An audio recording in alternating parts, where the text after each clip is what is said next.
Welcome to the HardReset Nubia Red Magic 7S, and I'll show you how to change screen recorder's sound settings on this device. So first, let's open the settings application and then scroll down to more features. After that, tap to Super Snap and you'll see here sound source in screen recording section.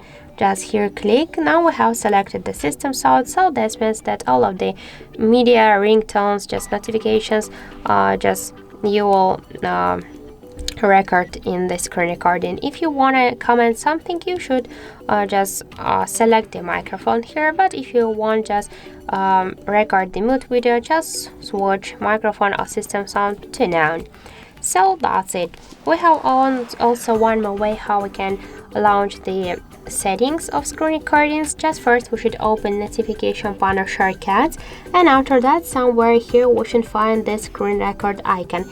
In my case it's here. Just hold for a while this icon, and now we can see here the settings. I can click here. Now we can switch here also microphone to the system settings and to none. So that's it. Thank you for watching, and if you find this video helpful, don't forget to leave a like, comment and to subscribe our channel.